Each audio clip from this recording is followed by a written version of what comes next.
আসসালামু আলাইকুম রহমতুল্লাহ। প্রিয় দর্শক, কেমন আছেন? আশা করি ভালো আছেন। প্রিয় দর্শক, আরও বাড়বে সিগারেটের দাম। এ উদ্বেগ তামাক পণ্যের দাম বৃদ্ধির জন্য যথেষ্ট নয় বলছে তামাক বিরোধী সংগঠন।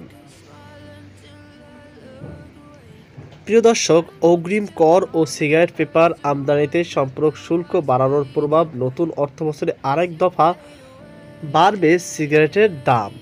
সোমবার বাজেট বক্তৃতায় অর্থ উপদেষ্টা সালেউদ্দিন আহমেদ বলেন, সম্ভাব্য মুনাফার পরিমাণ বিবেচনায় সিগারেট প্রস্তুতকারকদের কাছ থেকে নিট বিক্রয়মূল্যের উপর ৩% জায়গায় ৫% হারে অগ্রিম কর সংগ্রহের বিধান করা হয়েছে। এছাড়া সিগারেট পেপার আমদানির ক্ষেত্রে বাণিজ্যিক আমদানিকারকদের জন্য সম্পূরক শুল্কের হার ১৫০% থেকে বাড়িয়ে ৩০০% করার কথা বলেন উপদেষ্টা। অগ্রিম কর ও সিগারেট পেপার আমদানিতে সম্পূরক শুল্ক বাড়ানোর সিদ্ধান্ত ইতিবাচক পদক্ষেপ বলছে তামাক বিরোধী সংগঠন প্রগতির জন্য জ্ঞান প্রজ্ঞা। তামাক বিরোধী জোট অ্যান্টি টোবাকো মিডিয়া অ্যালায়েন্স আত্মা। তবে এই উদ্যোগকে তামাক পণ্যের দাম বৃদ্ধির জন্য যথেষ্ট নয় বলে মনে করছেন তারা। সোমবার এক যৌথ বিবৃতিতে তারা বলেছেন, প্রস্তাবিত বাজেটে সব ধরনের সিগারেটের দাম ও কর হার অপরিবর্তিত রাখা হয়েছে। এর ফলে সরকার ২০,০০০ কোটি টাকা অতিরিক্ত রাজস্ব আয় থেকে বঞ্চিত হবে। এছাড়া তরুণ জনগোষ্ঠী সিগারেটের ব্যবহার বিশেষভাবে উৎসাহিত হবে।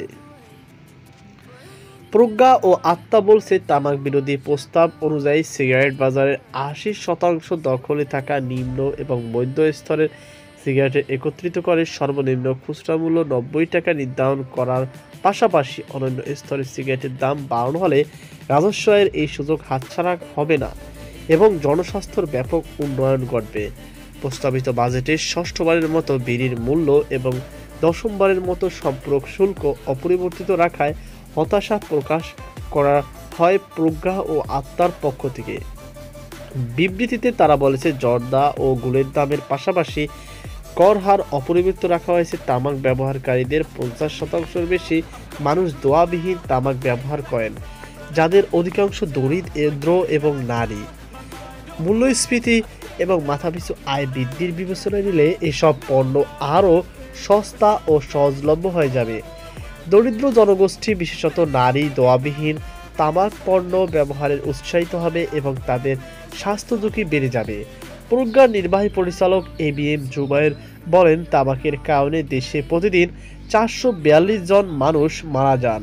তামাক বিরোধী কর সংস্কার প্রস্তাব বাস্তবায়ন করা হলে তামাকের ব্যবহার ও তামাকজনিত মৃত্যু কমবে এবং সরকারের রাজস্ব আয় বাড়বে।